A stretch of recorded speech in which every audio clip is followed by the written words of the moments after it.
Hello again, everyone. Welcome back to the Best Darn Diddly Review Show. This is a weekly podcast for anyone who loves The Simpsons, or ever has loved The Simpsons, hosted by two dudes that grew up on The Simpsons.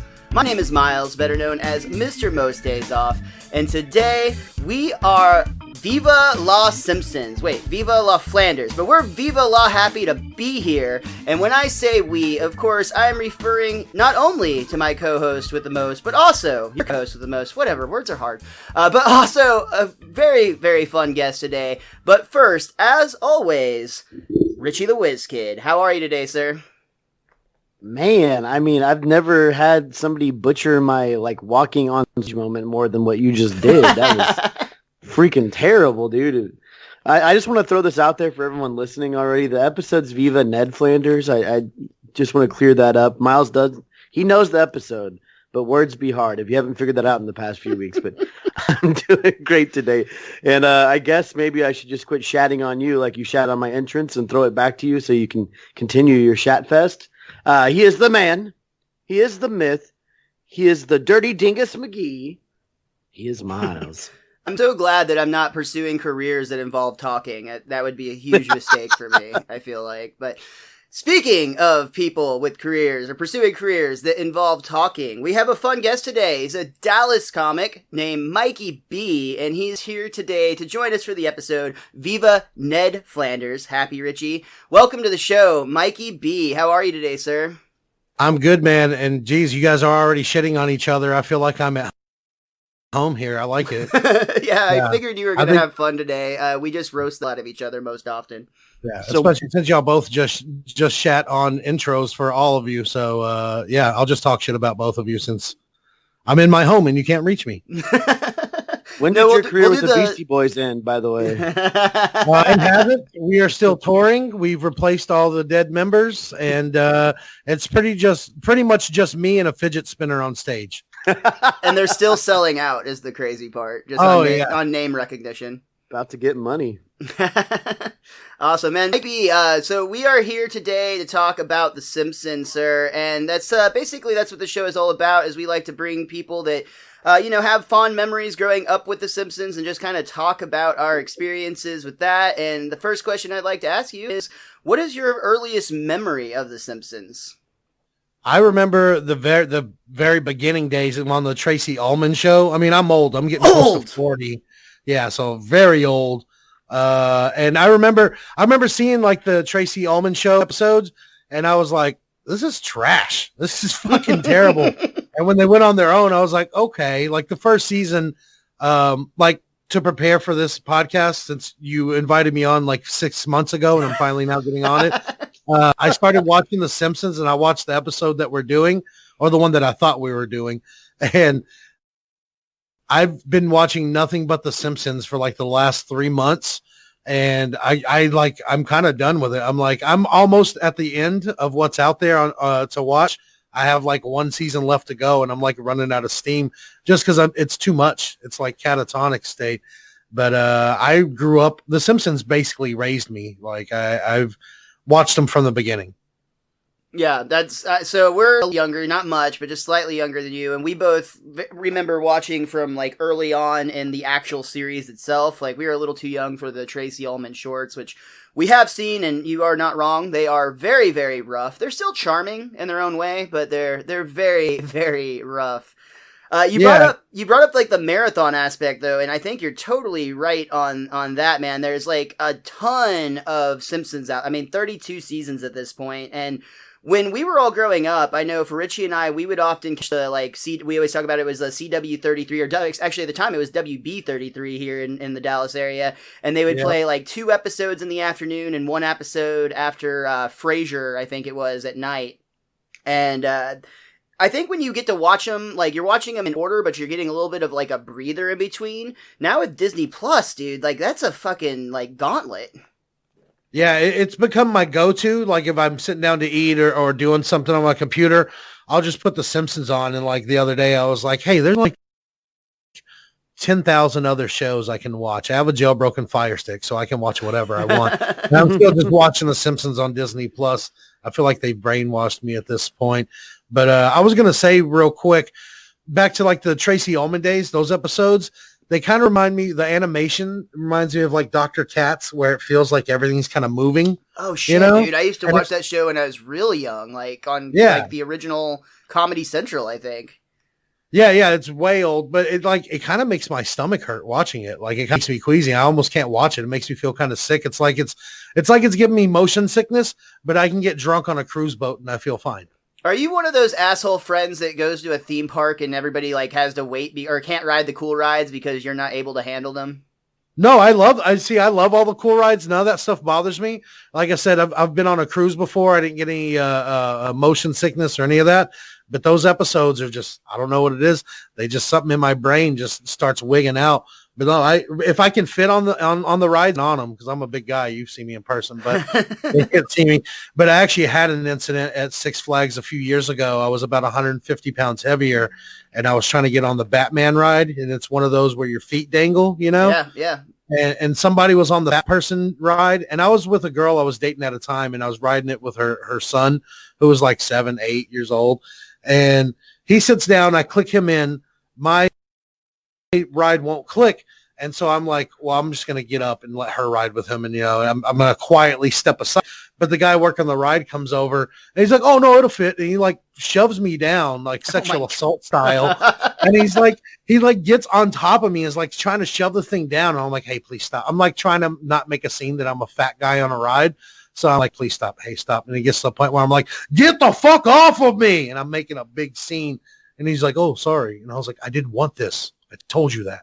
And that was when you started the Me Food movement? Yeah, pretty much.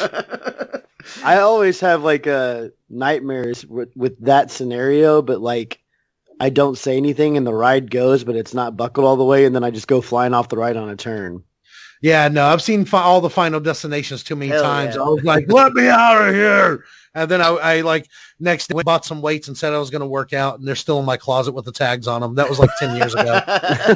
Never fucking touched them. I moved them like once, and I was like, that's heavy. I mean, honestly, dude, when you buy weights, you have to move them from the store to your house. That's at least one workout as far as I see it. That's the whole workout. That's it right there. Oh man, so when we start, you're not wrong. I book guests on this show like way out in advance because I usually try to book like a season at a time, and then we only do it 1 week at a time. So but to be fair, I did warn you, it was going to take a long time before we got here. But I always ask guests if they'll send me a few episodes that they're passionate about or ones that stand out. And clearly for you thought that you were choosing a different episode. So. Yeah. I thought I was choosing the one where Maude dies, but that's not today, so we won't talk about it now. I was really kind of like, when you said that, I almost said like a damn it moment, because I think it would have been really funny if we just started reviewing the Viva Ned Flanders and you just thought like we're going along with us, like trying to be like, was that, what part was that? Was I just really stoned on this? Like, what's happening? As a comedian, I know you've done quite a bit of traveling. Have you ever gotten the chance to perform in Las Vegas, or have you just been there for fun? I've been to Vegas when I was not old enough to gamble. I think oldest I was when I went there was 15 because my parents had a gambling problem before they divorced. Every year, our family vacation was somewhere new they could gamble, and it took us to a lot of weird places. Like, I don't know if you've heard of Cripple Creek, Colorado. No, is that a real place? Weird mountain town. There's nothing around but mountains, and then all of a sudden there's like 6 blocks of casinos and what looks like it used to be a brothel town in Colorado in the 1800s. But no, I want to go to Vegas. Never been able to perform there. I want to go there and party. I've never been able to. And now they have dispensaries, and I haven't been there. I'm going to try if the world ever opens back up to get. I think I have some contacts to get me into some of the clubs out there. Oh, cool. But there's no point in trying now because nobody knows what's going on. Yeah, totally. Yeah, everything, like kind of everything right now almost has an asterisk when we talk about it in like the comedy world, at least. It's like, oh, I would really love to perform on this stage. Like, obviously when there's people allowed to watch. But I think a lot of times we just find ourselves in that habit of still talking like the before times. Yeah. For sure. But you have been a comic for quite a while, and you've done a lot of traveling, done a lot of shows. I've seen you perform. You're very funny. Thank you.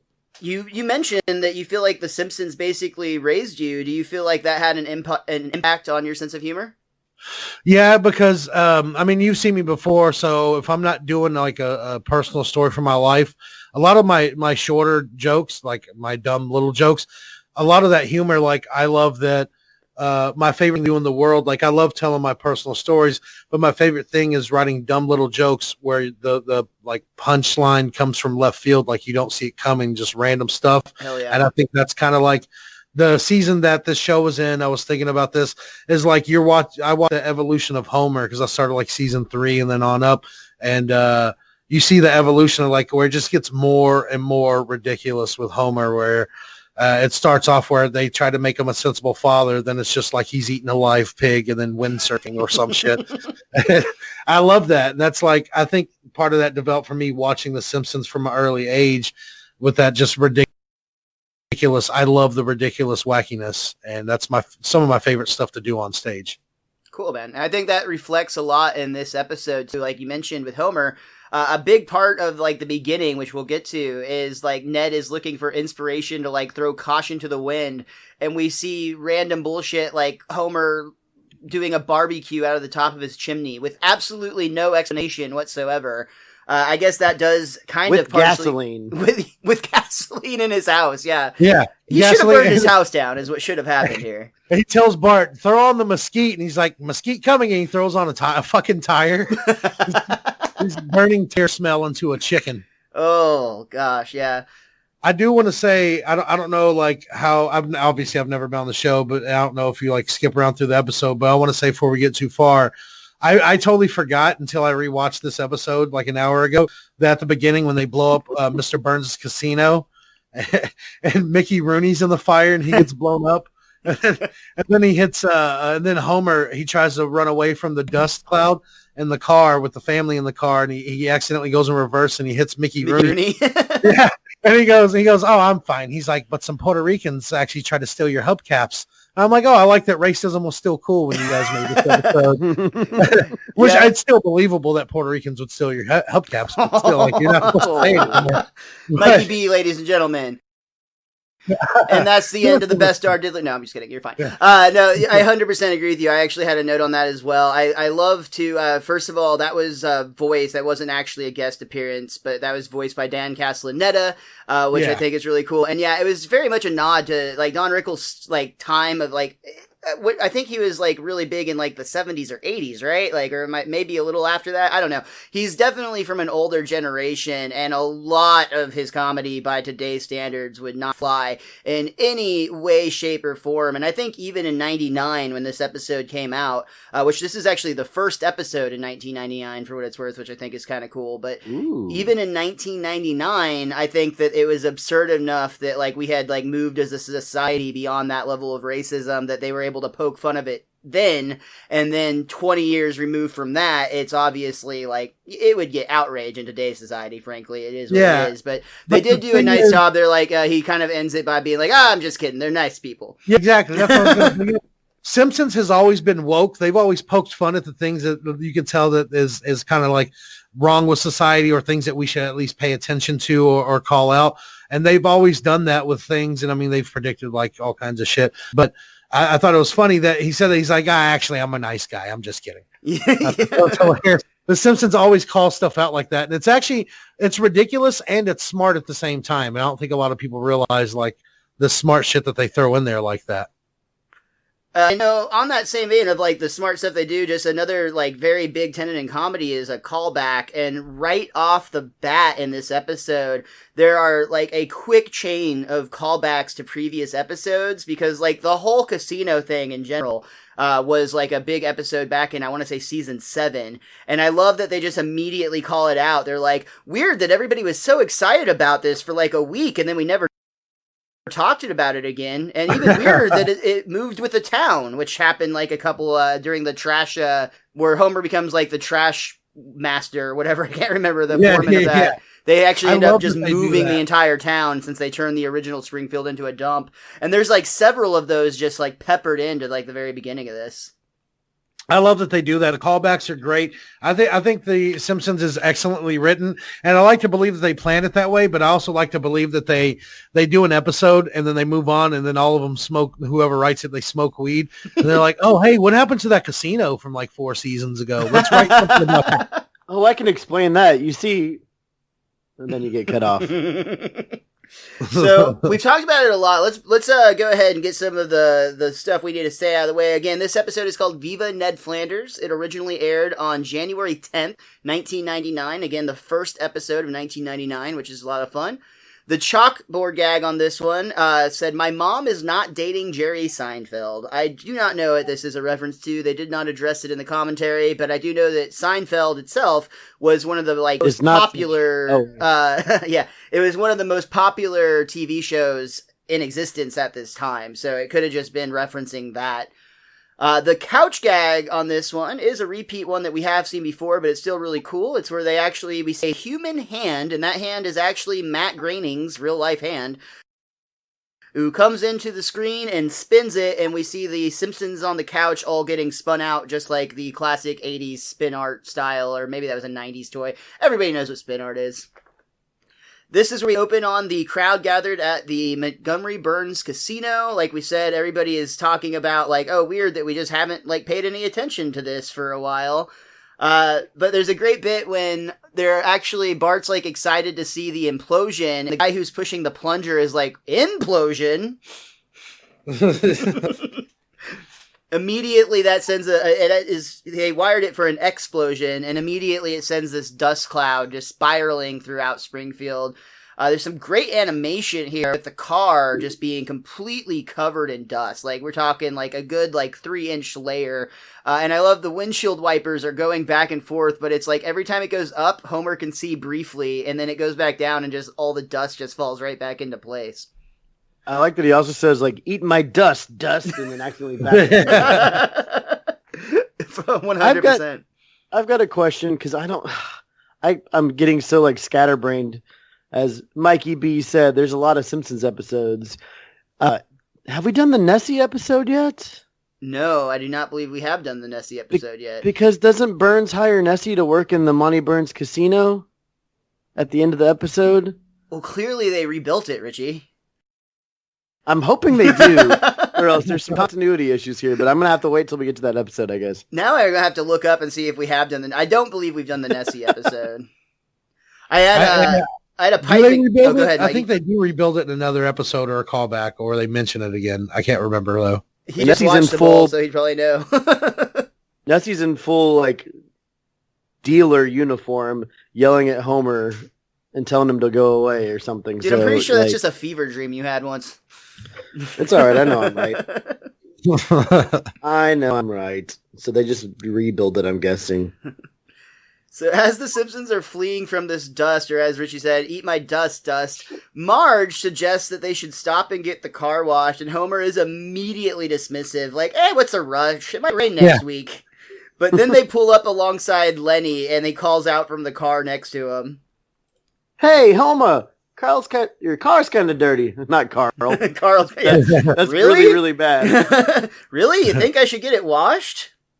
Yeah, maybe. And immediately, Lenny is barely even, he's like, do it if you want to. I don't care. But he takes it and, immediately takes it as solid advice. And Marge is pissed that it's like, you listen to your friends, but you never listen to me. For what it's worth, that episode's in this season. It's like 4 months after this episode. Sorry, that's funny. Maybe it's a flashback.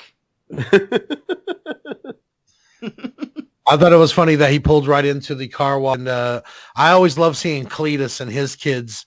They're sitting there, and Cletus goes, "All right, it's bath time, everybody. Cover your eyes and drop your britches." Who wants wax? Who wants wax? Yeah. Who wants? And even the dog's howling for the wax. Oh man, that always I know that they did that on a Jackass stunt, and there's even been I don't know, back when Vine was a thing, people would do that for the Vine, but especially the wax, that's got to just hurt, right? That can't possibly not be painful. Yeah, and it's hot wax too, so it's burning. Yeah. I know though, some people have those weird fetishes or whatever. I'm not I said weird. I don't mean to sound judgy. Do what you want to. Have a very judgy, dude. Yeah, I know. Hey, man, if you want to light a candle on yourself or have somebody else do it for you, whatever. You do you, boo. Well, you have someone else do it because they can get the angles that you can't. Fair. Especially, like I said, bigger dudes here. Sometimes it's hard to reach. Am I right? Yeah, exactly, dude. I mean, why order a foot long sandwich if you can only eat 6 inches? Like, get the whole experience. Speaking of big dudes, we actually cut to Comic Book Guy explaining the sentimental value of his bumper stickers and telling him how important it is that they don't remove them. And all we hear in response is no inglés, and he immediately starts vacuuming the bumper stickers off of the car. Did you see Comic Book Guy's license plate number? I did not. However, I did listen to the director's commentary on this one, which featured showrunner Mike Scully, writer and Mike Scully's wife, Julie Thacker Scully, Matt Groening, George Meyer, Ron Hauge, and Neil Affleck, who is the director of this episode, and they did point out what you're about to reference, Richie, but please go ahead. Well, Comic Book Guy's license plate was NCC 1701, which for super nerds would be the number for the Starship Enterprise, if I'm not mistaken. That would be in that Star Wars that you like so much, right? And this is like the second week where he really got to show off his nerdiness, because at the last episode we reviewed, they actually had like the Springfield bi-monthly Comic Con, and he got to geek out over both Star Wars as Luke Skywalker was there. Mark Hamill. Luke Star Wars was there. I guarantee you somewhere there's a like dollar store that has an action figure that is under the name Luke Star Wars. I promise you that exists somewhere. Is that like a trademark within a trademark? I don't even know. Oh man. So again, Comic Book Guys, all of his stuff gets sucked right off. That sounded dirty. All of his bumper stickers, get removed via vacuum, we'll say. How's that?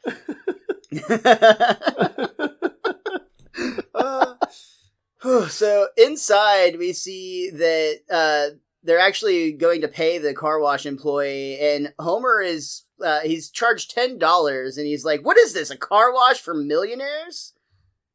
Throw hot wax on him, Dad. But Ned walks up, and he's only charged $5, to which Homer is pissed. How did Churchy LaFemme get half price? Churchy LaFemme is a great burn. But the clerk explains that Ned actually qualifies for the senior citizen discount. And Homer obviously sees that there's got to be something wrong with that. And he's actually going to go and confront him where he knows he'll find him on a Sunday morning in Reverend Lovejoy's church. I like that they were going over all the like random albums that you find at like the car washing places, and Lisa's like, I've never heard of these bands. What are they? And Crap Rock? No. Wuss Rock? That's it.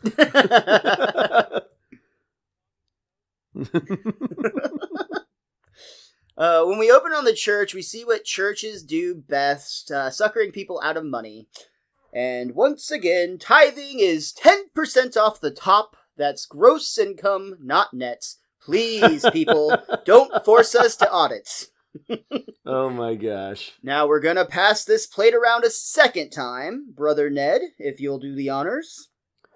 I wouldn't do that, Reverend. You see, St. Flanders is as crooked as you or me. Oh, no way. That's right. It's my sad duty to rat out this man for defrauding a car wash. How, you ask? With a phony senior discount card. And Ned protests that that's not accurate, but Homer continues. He kind of goes from like a church scene to kind of like a courtroom scene in a weird way, because Homer gets all Southern lawyer on him.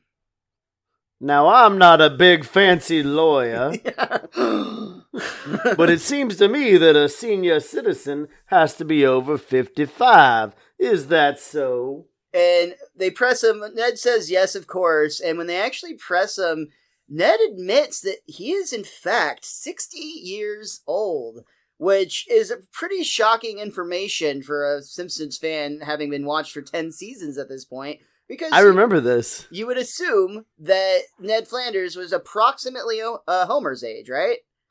I always assumed he was around like 45 years old before this episode. And I remember when I saw this, I was just kind of like, wow, like, what? This joke has a pretty funny history to it, because Ron Hauge actually at around the age of 40, at one point somebody asked him his age, and it just popped in his head that it would be funny to say he was much older and just like say it with a straight face and just kind of judge the reaction. I guess in some ways it would be a way to kind of like get some feedback without telling somebody. So he actually did tell somebody he was 60 years old when he was 40 and just tried to be as straight about it as possible, just to judge their reaction. And that was actually, like, when he told that story, that's where this joke was born. And originally they were struggling with which number, because I think he actually said 50, not 60, and they were struggling with which number to go with. And they kept pushing it, and they were like topping out at like 55. And finally somebody's like, if we're going to go to 55, we might as well go to 60. And the congregation is absolutely shocked by this news. And Flanders being who Flanders is, they believe him, and they start asking him things like, what's your secret? Goat placenta? Monkey sweat? Some kind of electric hat? Holy water? It's holy water, right? And Mo actually starts like pouring it on himself. So Ned responds to everybody's guesses. Listen, folks, there's no magic formula. I just follow the 3 C's of the 3 C's: clean living, chewing thoroughly, and a daily dose of vitamin church. I'm out. And of course he resists all of the major urges. All of them? You mean you've never splurged and, say, eaten an entire birthday cake and blamed it on the dog? Like, Marge has been convinced this whole time that Homer's like, yeah, all the guys do that. I like Edna when she says, like, you've never licked maple syrup off your lover's stomach, and then Agnes just looks at Skinner. And they're all sitting right next to each other. And the original bad boy of animation, Bart, is sticking halfway out of the church window, well, halfway in, really, because he's clearly in the parking lot, and he's like, you've never snuck out of church to break into cars? But no, of course, Ned has never done any of those things. In fact, if you name it, he hasn't done it. Jeez, Flanders, you're 60 years old. You haven't lived a day in your life. Yeah, even the boy in the bubble had a deck of cards. Ooh. But after the church service, you can tell, like, everybody's really, like, still very much, like, pro Ned. Ned's always been a good, honest guy, so it doesn't, like, really change their opinion of him by any means. But you can tell that, like, something is weighing on Flanders. Like, it's not quite settling just right with him. And on the drive home, God, they have this incredible, like, discussion about chunky peanut butter, like, you know, basically how some people like chunky peanut butter, some people like smooth, but it doesn't make it a right or a wrong. And Ned's response to this is just fantastic. Mm-hmm. And some people just steer clear of that whole hornet's nest. I'll stick with just plain white bread, thank you very much. Maybe with a glass of water on the side for dipping. And this is where Ned actually has like a full-on breakdown. He slams the brakes, stops the car, and he has for him a fairly animated outburst. Gosh darn it, am I that pre-diddly-ictable? I've wasted my whole dang diddly life. And up next to him, we get a convertible that pulls up with it's just filled with attractive women, and then Abe and Jasper pull up alongside, who I guess are actually closer to Ned's age demographic than Homer is. That's interesting. True. I didn't put that together until literally just right now. Look at that. Everyone's living it up except Ned. We see that Abe and Jasper pull away with the convertible full of hot women, and then we actually hear out in the distance, we're being carjacked! Shut up, old man. Take us to Dress Barn. And that brings us to the end of our first act. We come back to open Act 2 at the Flanders home, where, again, Ned is still visibly shaken by this whole thing, and he's just upset with what his life experience has been so far. He walks in. Did you notice in this scene when he's walking into the kitchen, there's 2 slices of bread on a plate and a glass of water for dipping? Like an instant callback. Yeah. And I mean, what else? What better to calm him down, I should say. Ned is attempting to be rebellious here because when his wife asks him, "Where you been, Neddy?" In the bathroom? Not trimming my mustache. What do you think? Do I remind you of a troubled troubadour? David Crosby? No, you remind me of a silly Billy Ned Flanders. Would a silly Billy sit like this? And he, does the thing where he flips the chair around backwards, and when he sits down, it, clearly causes him back pain. It cracks very uncomfortably. Rod, call Dr. Stein. And this is where we cut to what we were talking about a little bit before we got in the episode, where over on the rooftop, with the Simpsons rooftop, I should say, with absolutely no explanation whatsoever, we see Homer has a giant pile of meat stacked by his chimney, and this is where he's literally yelling down, "All right, Bart, fire in the hole," and they're using gasoline to essentially make a chimenea out of their chimney. Full power! All great ideas.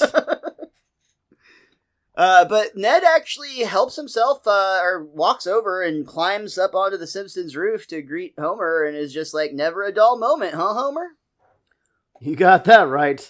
Throw on the mesquite, Bart. And that's, like Mikey B said earlier, that's where you actually see he throws on a tire. And it's just like that really dark, nasty-looking smoke coming out. Ugh. This is not the type of smoke that you would want to, smoke your meat with by any means. Well, that's when, Homer gets charred on his face a little bit, and even Ned on his glasses, because he starts cleaning it, gets a little bit of that charred mesquite goodness. Ned is explaining, though, to Homer, and again, think about all the many, many times that Homer has borrowed things from Ned or needed Ned to help him out of a crisis, but Ned is going to Homer for help for once, and he says, "This may sound just a teensy bit insane in the old membrane, Homer, but I was wondering if you could show me how to have some fun?" Well. So Flawless Flanders needs help from Stinky Pants Simpson. Yeah, I guess I do. Welly. Mr. Clean wants to hang with Dirty Dingus McGee. And, Homer is just being such an asshole to Ned, as he normally is, but Ned actually breaks down and is like, "How about it, Homer? Will you teach me the secret of your intoxicating lust for life?" Wellissy. Stop that! Will you help me or not? Let's do it. I like how he's like, "Let's just get down," and Ned's like, what about all this meat? The missus will clean that up. Now it's Marge's time to shine. Honestly, this is another great joke, and I think we've talked about it a lot, or Richie, you've probably brought it up the most throughout the last few seasons.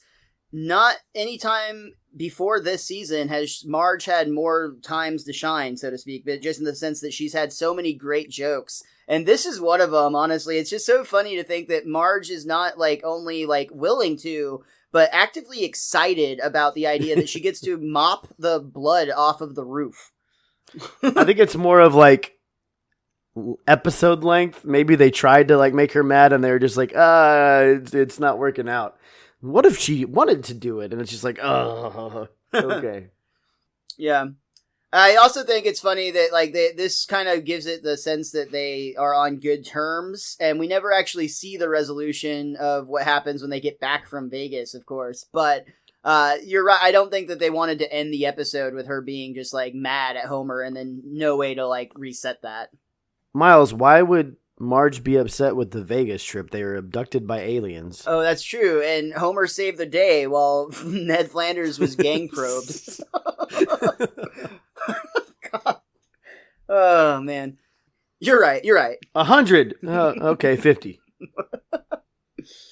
So we cut to Homer and Ned sitting at the table together. And first of all, I get $5 a day plus expenses. Seems fair. And I'll need your signature here, and initial here. And then Lisa walks by going, you're not really giving my father power of attorney, are you? Of course I'm. Yeah, Ned's my stars. You can't do that. Homer actually, either bluffs or plays hardball. Kind of hard to tell, but he says, well, that's unfortunate. It really is. But he starts to, walk away as if he's not going to work with Ned. Ned breaks down and signs apparently his power of right. attorney over to Homer, which is possibly more insane than when he had that mental breakdown during Hurricane Nettie. Well, congratulations. Welcome to the Homer Simpson program. So what happens next? One day soon, I will come for you. And then the game will begin. Could be in the middle of the night. Could be when you least expect it. Or whatever's good for you. I don't care. The tone shift is very Homer and very fun. We see that Homer is actually riding off in the car with Ned, and he has a pen and notepad, so he's like trying to come up essentially with lessons to teach Ned how to embrace life. Well, it's Ned with the notepad and the pen. You're right. Ned's taking notes on Homer's lessons. You're correct. Yeah. Okay, Homer, I'm ready to learn. What's the first lesson? Give me the topic sentence. And the first thing Homer does is grabs his pad and throws it out the window. That's your problem. You're living up here, pointing at his head. You gotta live down here. And he points to the little spot on the lower on his head, basically. He basically points at the top of his head and then like moves it down like a couple inches. In the impulse zone. He explains that you have to make snap decisions like this. And Homer just like in the middle of driving just decides to do a spin out in the car. Oh, whoa, hey, we're going to break the bank. Dude, they go to the casino, so I wonder if the Monty Burns Casino... oh, no, they call it out that they blew it up yesterday. Just kidding. I was just like, whoa, hold on, it's back. Is that the casino in Vegas? There was a split second where I thought you were trying to do a bit, and then I was like... Nope, I'm just dumb. No. That's how most of my bits get written, frankly. It's just stupid shit I do, and it's like, oh, that would be funny if I told that. Dude, and the sad part is I legit watch these episodes, like, minimum of 3 times. Like, and that's, like, minimum. This one I watched 4 times because I honestly just really liked it and wanted to keep rewatching it. Spoiler alert. But I actually remember this one as a kid very fondly, and I always was into, like, playing, like, card games. Like, I learned poker at a really young age. My parents taught me, like, that 31 game where we used to bet, like, nickels to play, like, even when I was, like, a kid. You mentioned a gambling problem. I guess maybe mine did too, and I'm just realizing it. But I kind of, I guess, had this like romanticized version in my mind of what Vegas would be like, and I think this episode in some ways painted that picture. I, like you, actually did go to Vegas once before I was able to do anything fun, really. Like, why was I in Vegas aged?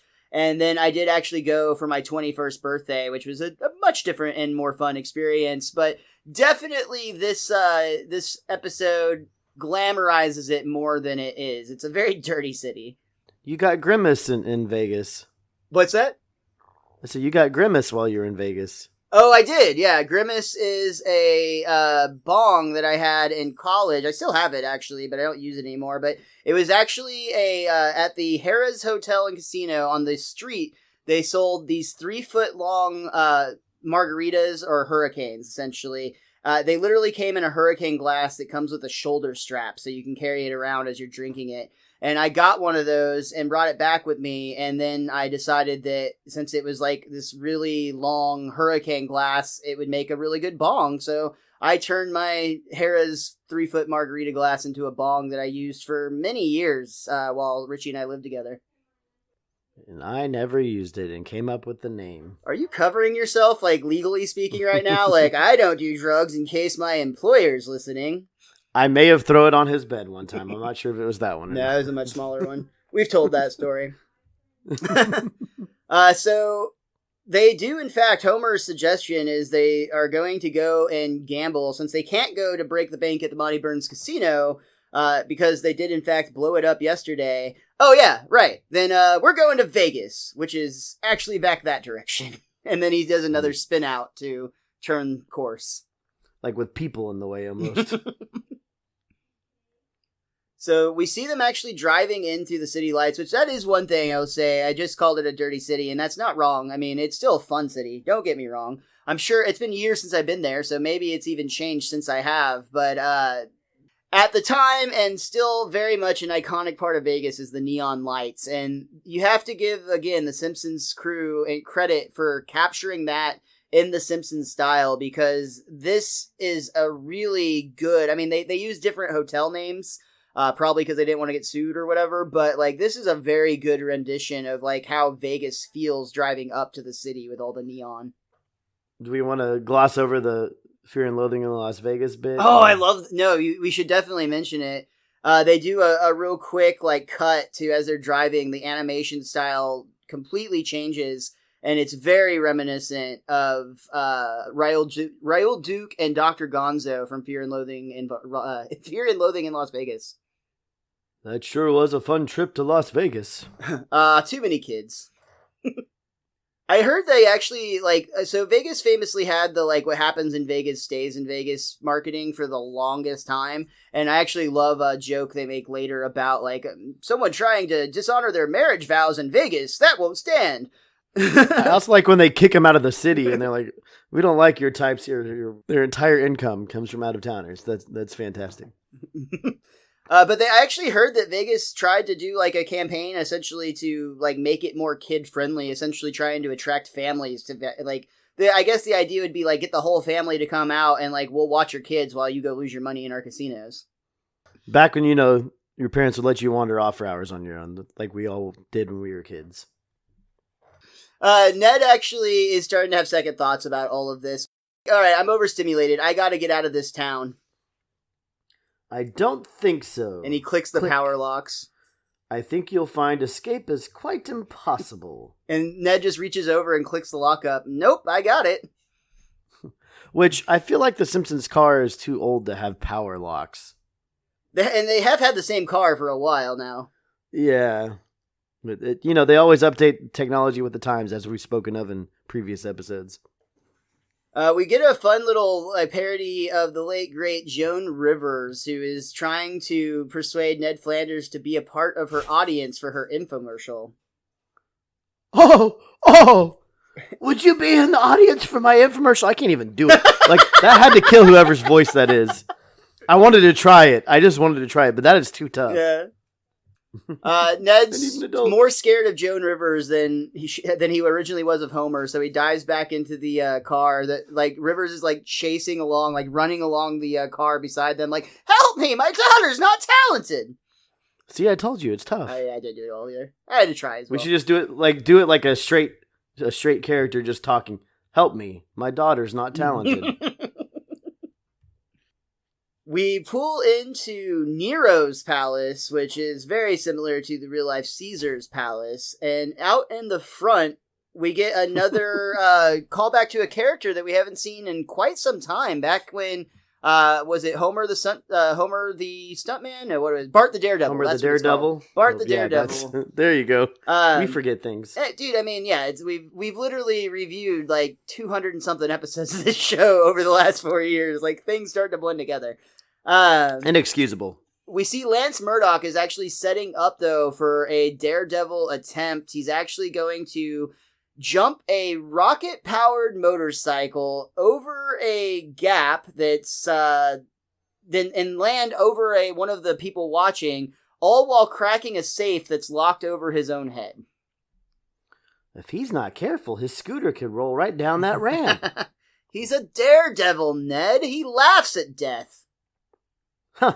When I want to laugh, I'll take Bob Saget, thank you very much. Dude, the irony of that joke is so good because he is the dirtiest.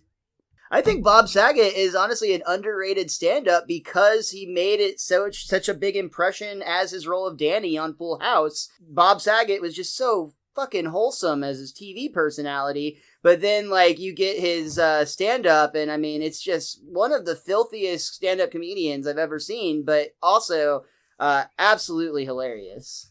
So there's so many comedians that I feel, you know, usually starting out, usually not people that you're going to see on TV or anything, but there's so many comedians that just try to make it by being filthy, edgelords essentially. But the thing is, you have to actually be funny, and then you can be dirty. But, like, Bob Saget was hilarious and also filthy. From the outside looking in, from the comedy scene, it's just like stoner comedy, man. I mean, come on, do something different. See, and I feel really good about my stoner jokes. I have a 420 set on there, and I think they're quite original, thank you.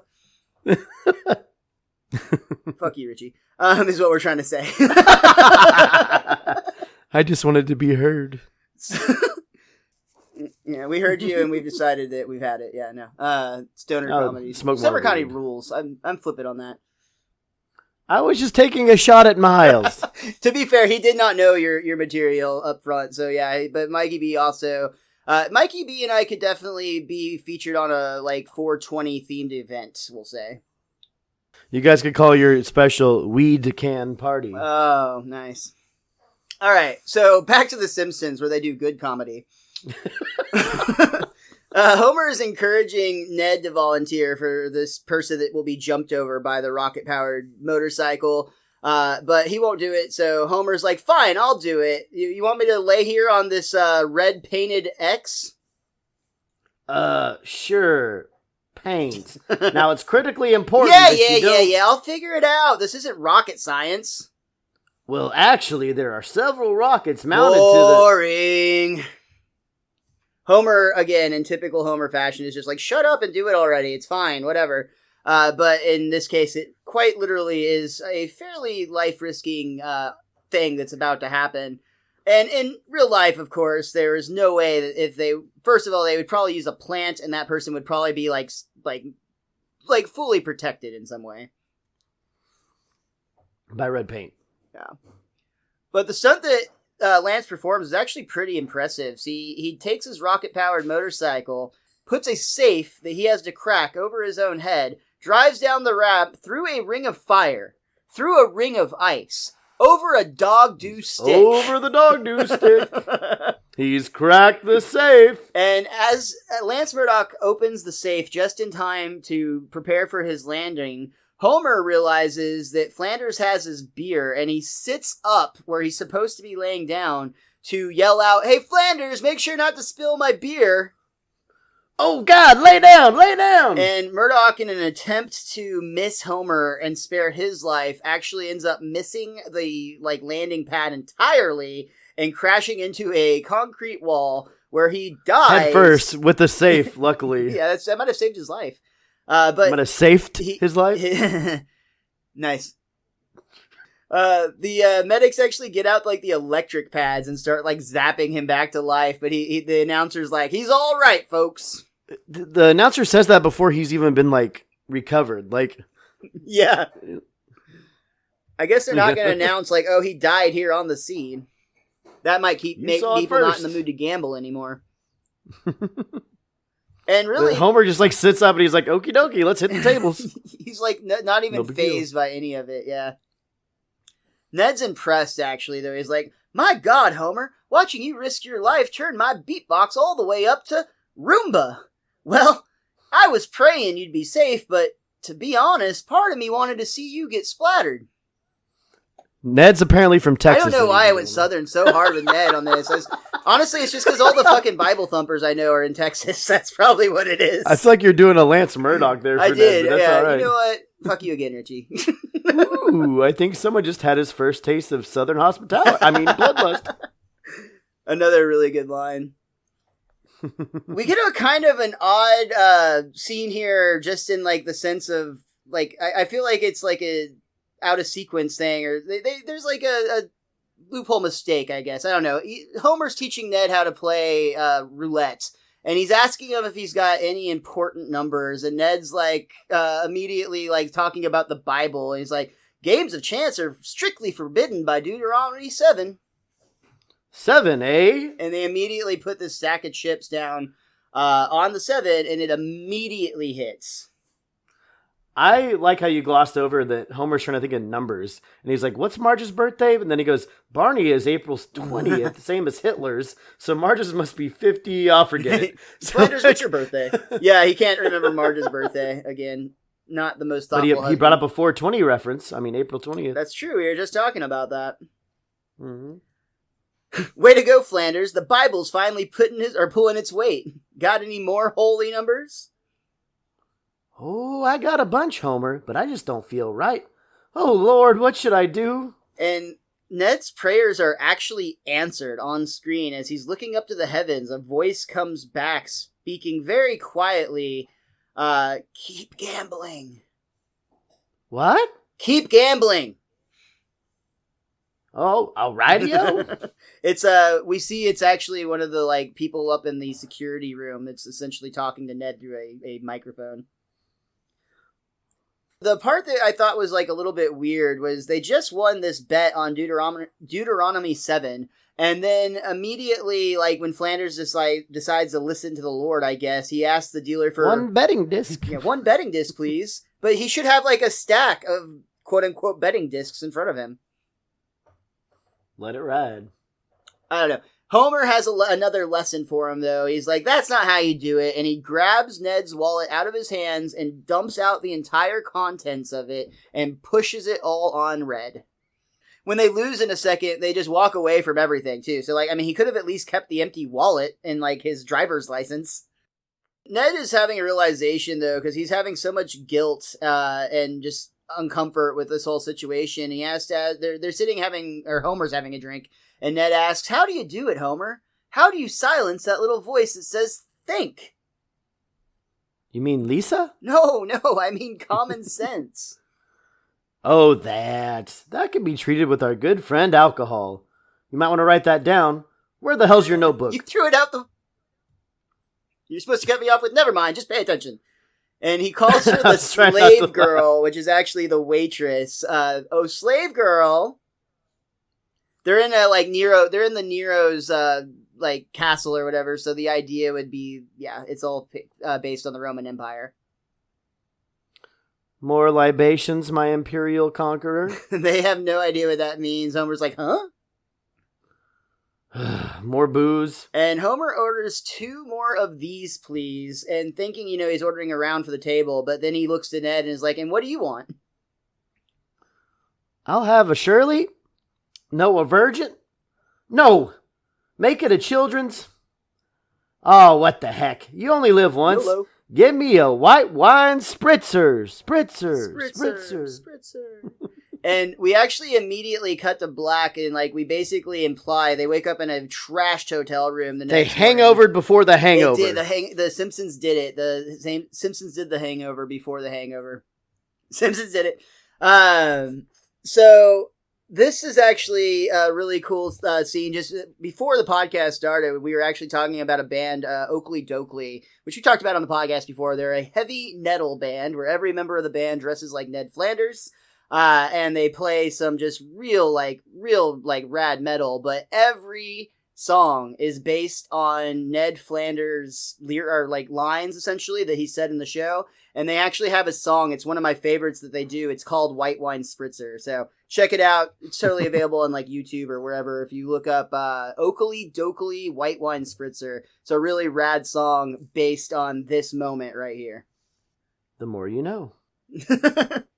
Like I said, we see the 2 guys wake up in their hotel room, or at least we don't know it's theirs. I guess it's probably theirs. Fully clothed in the hot tub, both of them. Even Ned in his sweater. That's got to be so uncomfortable. Yeah. And they clearly switched clothes throughout the night, which we'll find out later.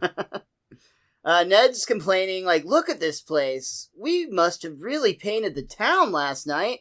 I have a pounding headache, and my mouth tastes like vomit, and I don't remember a thing.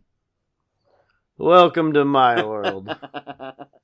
But Ned's actually proud of himself. I mean, he conquered his fears, he made up for a lot of lost living, and I owe it all to the Homer Simpson program. Well, it's about time you 2 woke up. Well, of course it is. Ah! Who are you? Who am I? I'm Mrs. Ned Flanders. Ah! Hey, smooth move, Flanders. And I'm Mrs. Homer Simpson. Ah! Here comes that vomit again. And we find out that in their drunken hijinks, both Ned and Homer married the 2 slave girl waitresses from the bar and restaurant at the Nero's Casino. And that actually brings us to the end of our second act. And now we have 1 act to go to resolve the fact that Homer and Ned now have 2 wives each. Ned's, we know, his problem will actually resolve itself in a few episodes, but Homer's not so much. Oh. Homer and Ned are obviously shaken up by this, and they're trying to figure out the situation. Homer's like, okay, Okay, you're saying that Ned and me married you two? Oh, yeah. We're hitched all right. Till death do us part. And Ned's like, I'm working on that, and we see him trying to Such a hang dark himself joke. by his belt. And Homer says, Ned, no, think of your wives. Yeah, your wives, Homer, or your wives, Ned. Homer is actually the smart one to start, like, questioning the whole situation, though. He's the first one to come up with, like, hey, this could just be a scam, or possibly a scamola. We would remember if we got married. Boy, you did have a lot to drink last night, Homeo. And they actually have a video cassette tape of, I think it's even labeled specifically, like... Precious memories. Yeah.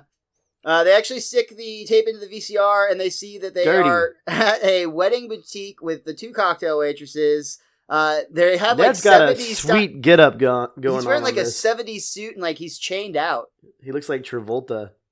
And even Homer's dressed up. He's got a hat and a tie. With his normal white shirt. But we can see him at the, they're basically in front of the minister, and Ned is struggling to get through his vows. He's like, I Oakley, schmokely do.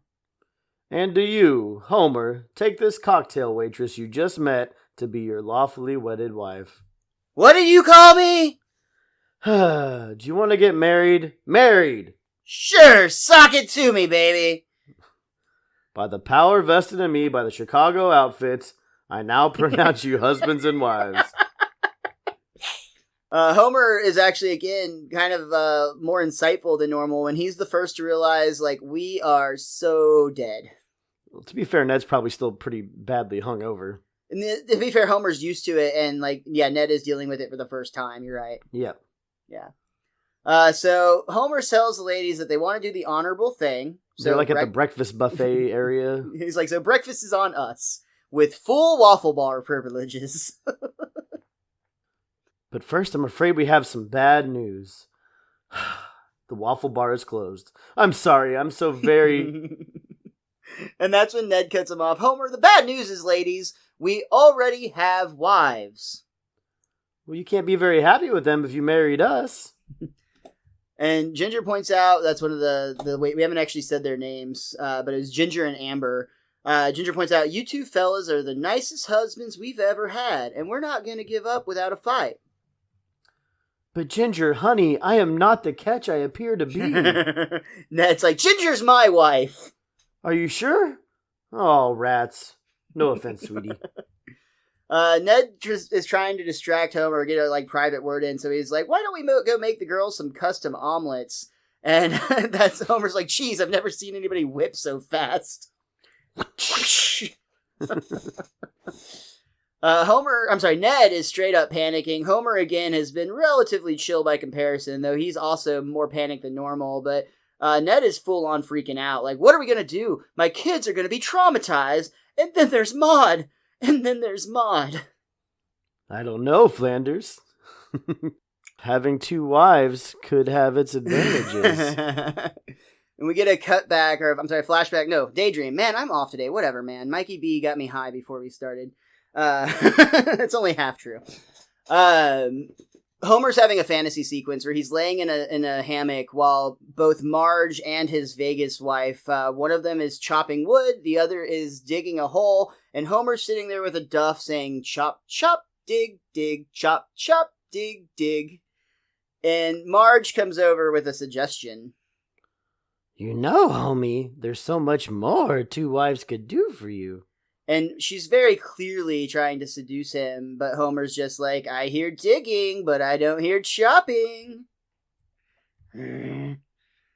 But this is, they even called it out on themselves in the commentary. There's a really weird ending to this joke, because in his daydream, a bee flies up and stings him in the nose, and somehow that brings him back to real life, where he's rubbing his nose in real life, like, ow, that really hurt.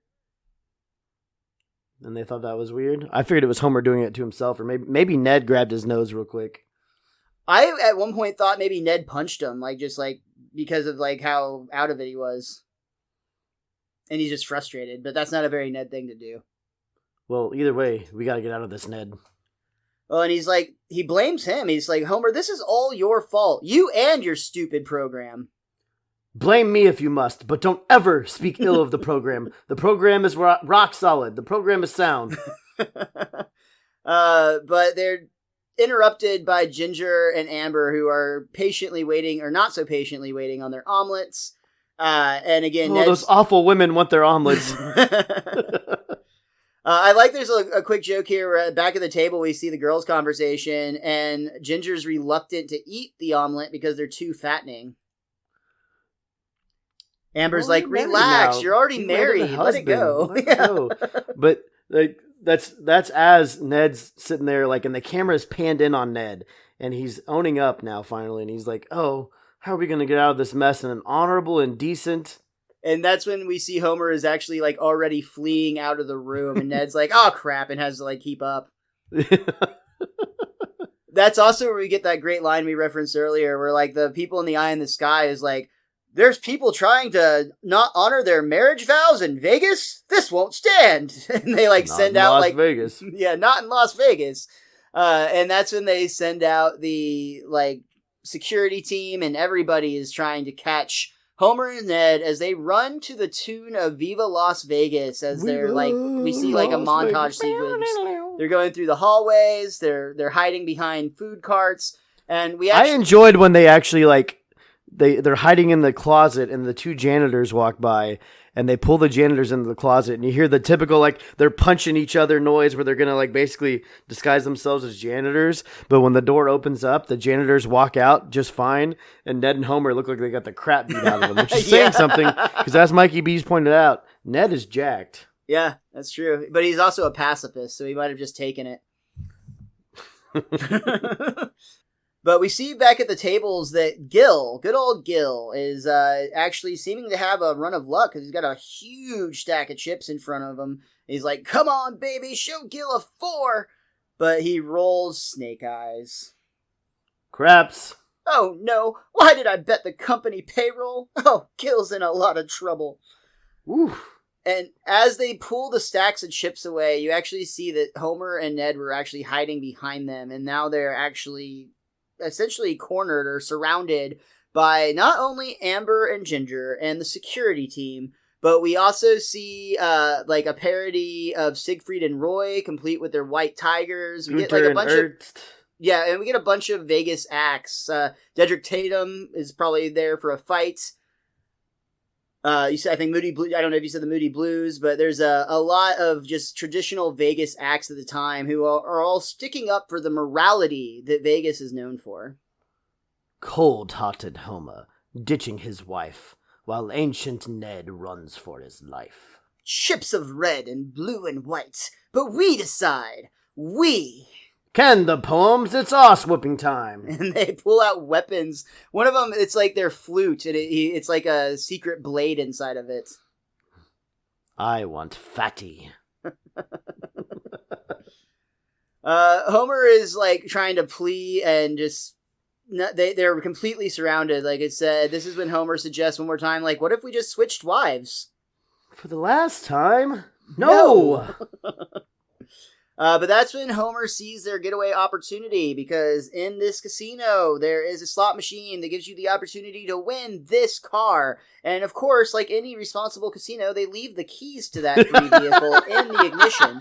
I always love those bits. Homer and Ned hop in the car, they drive away, and they essentially make it to the Did you state just say they line. Drive away? They don't drive away at all. They tried it. You're correct. They tried to drive away. Homer has to get a last line in, and that screws him. He's like, "So long, suckers!" And that's where his pause gets him in trouble, because it gives the people time to get them before they drive away. And apparently, they take their second ass whooping of the day. Apparently, by the entirety of Las Vegas, and those two janitors. I mean, that would be the entirety of Las Vegas. That was a separate instance, though, is what I'm saying. They got two separate the janitors are getting him a second time, I think, in this scene. All right. I'm going back. The motto, I'm just going to title this episode, Fuck You, Richie. Get in line, Miles. We actually see that, I'm sorry, they don't make it to the state line on their own accord. It's actually Dedrick Tatum who actually tosses them physically out of the state of Las Vegas. Get out and stay out. Las Vegas don't care for out-of-towners.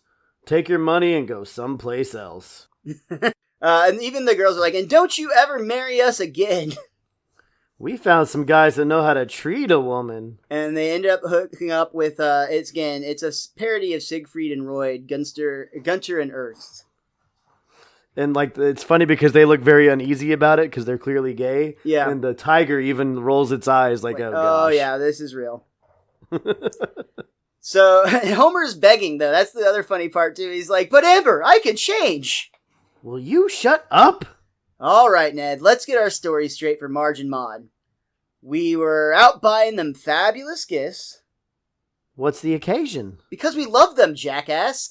Anywho, we came out of Walmart when suddenly 100 spaceships... Homer! You're right. 50 spaceships beamed us aboard. They gang probed you, while I discovered an invention that blew up their heads and saved America. Do I have to be gang probed? And this is actually, we pan out, they're walking down like the desert street with nothing around them, and there's two vultures that take the foreground that just seem like they're waiting for the opportunity. And Homer's like, would you rather tell Maude the truth? What did the aliens look like? Well, I only saw them from the back because they were so busy gang probing you. Well. This is when the screen fades to black. And we hear Homer say, well, hello, little birdie. And then they start screaming in pain as the birds clearly attack them. Homer's like, cover your eyes!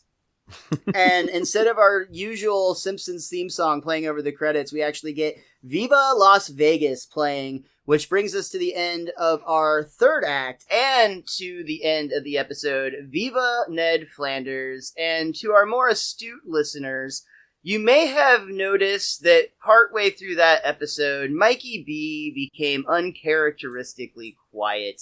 And I am just going to go ahead and let it be known that that is entirely my fault. I completely fucked up this episode and have had to work 6 times as hard to salvage it, and that includes getting us all back together now, where both Richie and Mikey B are nice enough to take an additional afternoon to once again get on this Skype call so that we could finish this episode together since I'm a big old idiot.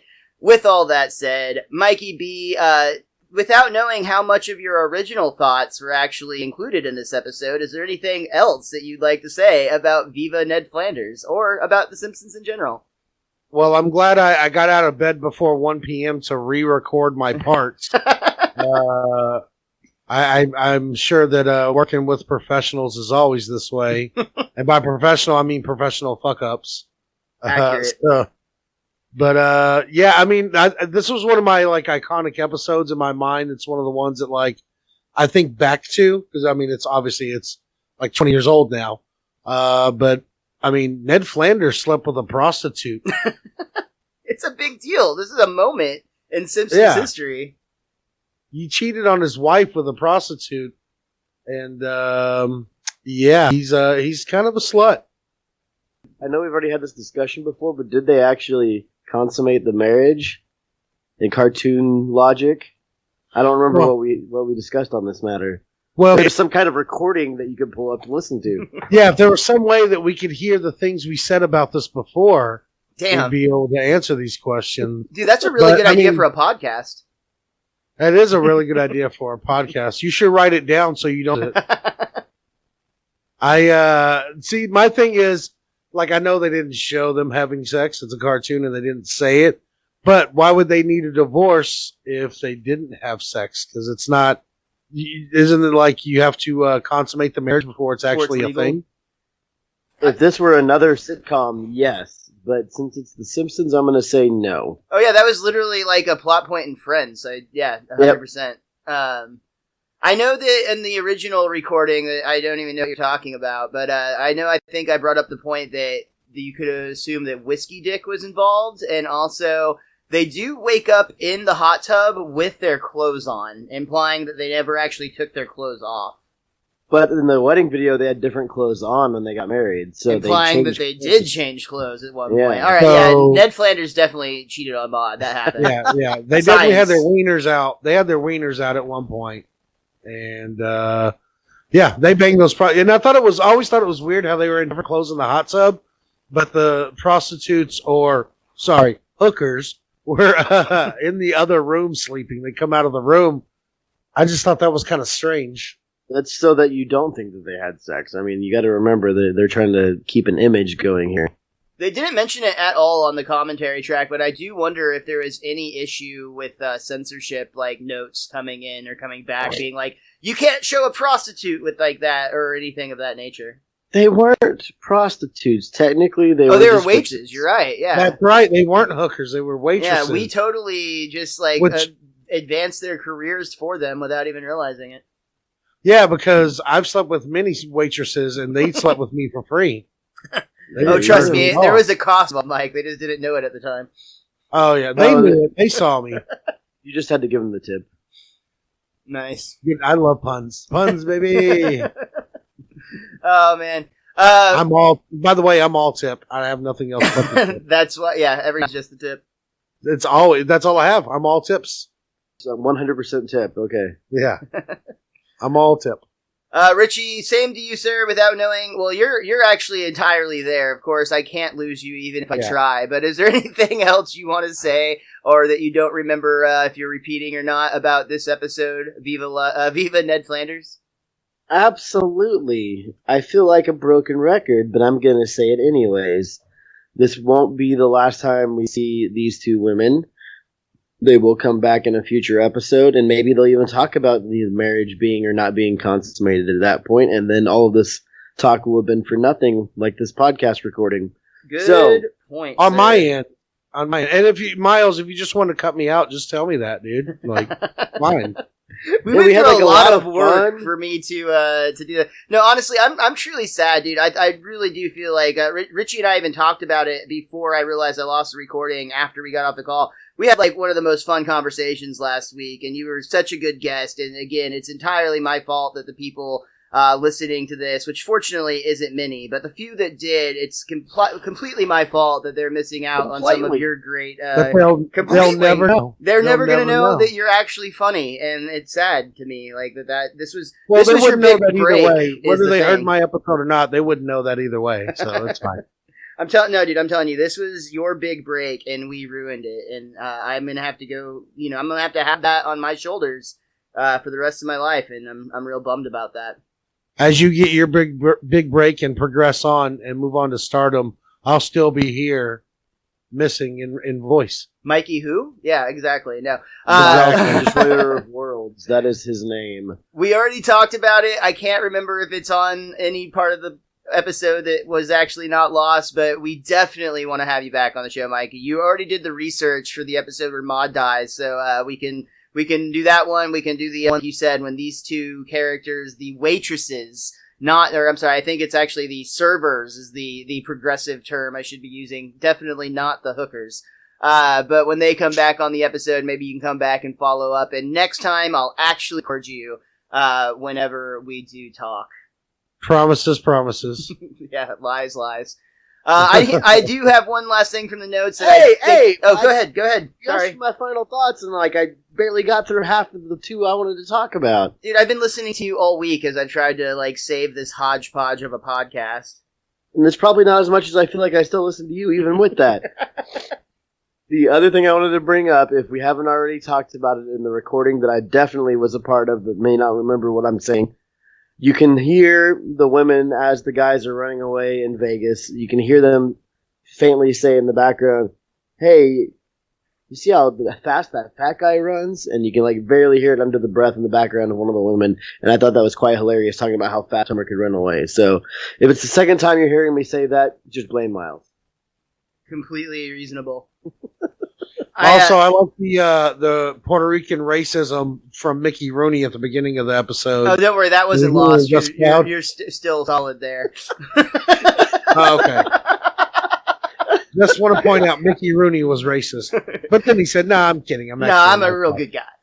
Yeah, I'm a nice guy. This might be a repeat again, my fault, but this episode was nominated for an Emmy for Outstanding Animated Program. It did not win, but on the commentary, Mike Scully made sure to mention that the real honor, of course, is getting nominated. And in the Lance Murdoch scene, the Evil Knievel jump parody that they do, the Vegas girl, the showgirl that's at the top of the ramp next to Lance is actually the same character model formerly used to play Lisa Simpson in the Simpsons spin-off Spectacular. And I actually thought it was kind of cool because, again, on the commentary, they actually talked about how in the writer's room they even discussed the idea that if she was an actress in real life, that could very much be a thing that would happen. Like, she would go and play this part on this, sketch comedy show, and then she would get a gig in Vegas, modeling or whatever, playing a showgirl. They do a really good job of recycling the characters and bringing people back. And there's a lot of times they don't mention it, but I'm like, hey, that's the guy that did this or whatever. I think that's hilarious. What's her name? Lindsay Nagel. She's been so many different things in there, but they keep bringing her back. The lady with the short hair, she was like insurance salesman, then she was this. She had brunette hair, then she gets blonde eventually on The Simpsons. Yeah. Her and the Asian one go after, don't they go after Homer when they think he's a good dad? Yep. Yeah. Very cool. Well, guys, again, I can't tell you how sorry I am for ruining the good episode and then putting this out. That's completely my fault. But thank you so much to Mikey B for taking not 1 but 2 days to now record with us. It really was a pleasure having you on the show, man, and we really do want to have you back. Again, my apologies for all of this. We'll have him back next week to fine-tune some of the stuff. Yeah, I was going to say, I can't wait After to the podcast is re-record this part. Yeah. I can't wait to re-record the re-records. It'll be good. Yeah. It's like Bob's Burgers opening, but it's just like the grand re-recording. Hey, third time's a charm, y'all. Third time's a charm. And I just want your listeners to know, I'm funny. He's not bad, guys. He really isn't. He's totally bad. That's why Miles had to edit him out. Yeah, I know. He cut me out. This is just his way of saying, I can't air this. Mikey B, why don't you tell everybody online where they can find you and where they can see how funny you really are? You can find me laying in a gutter wishing I was funnier and also drinking soup from a soup kitchen with the homeless people. And you can find me on Instagram at Mikey B the Comic. So on Facebook, you can search my actual name, Mike Benavides. Good luck spelling it. I'm not going to spell it out for you. Figure it out. Vides? Not even close, pal. Damn it. You were close, but there's an A in there somewhere. But he doesn't even know. He just knows it's in there somewhere. yeah. Just stick it up your A. And you can also check out my podcast, the Open Mic Podcast. It's spelled like my name, Mike. I will spell that out for you. But yeah, social media, you can find us any platform. Find me anywhere. Come find me and see if I'm funny for yourself. And Mikey B's podcast is great. I was a guest, and essentially he just gets comedians drunk and then have them talk about controversial shit. So I'm pretty sure I defended Michael Jackson and talked about how much of an asshole God is. Yeah. We named your episode Michael Jackson is innocent, God is guilty. Yeah, that sounds about right. I stand by that. Yeah, that was like you said both of those phrases. Well, you literally put a gun full of tequila at my face and made me drink out of it. Well, this was pre-COVID. Or at least pre-knowing about it. And how many times did you have to record on his episode? Just once. We got her all in one, and we didn't cut him out. We didn't erase him from the episode because we're like, even if it is bad, we're still going to put it out. What must that be like? Only recording one episode per week. Amateurs. Well, we do 2 a week, but we keep the episode and we just put them out later. I meant not having to record twice for every podcast. I was trying to make fun of us here again, but I know what you were doing. Awesome. I had to trip you up a little. Guys, follow Mike, check out his podcast, and check him out again when he comes back on the Best Darn Diddly review show. We'll definitely keep you posted on that. Richie, you do the rest. Get us out of here. I clearly talk too much. Wait, Richie. I just want to say, I think you guys are great, and I am excited to come back and record an episode 3 times. Fuck yeah, dude. Thank you again so much. Yeah, Mike was a lot of fun on this one. I think I remember having fun. I don't know. I think he should be coming back again. I don't know. But Mandela effect. Just tell yourself it was good. You'll think it was later. There you go. But you can follow Miles at Mr. Most Days Off. You can follow myself at @TheWiz_Kid23. Most importantly, you can follow our show at Best Darn Diddly. That's DIDDLY. Thank you to everyone who listens, downloads, shares, tells a friend, any of the cool podcast things that you guys all do. We love that so much. Richie and I will be back again next week, and we will be reviewing Wild Bart's Can't Be Broken. Hopefully just the one time. And we'll definitely be, we'll be back for sure. It was close there for a little while. We weren't sure it was going to happen. We actually got abducted by 50 spaceships. But while Miles was being gang probed, I actually figured out an invention that blew up their heads and saved America. Oh, thank you so much for that. All future podcasts will be recorded standing up. And until next time, be cromulent to each other. Bye.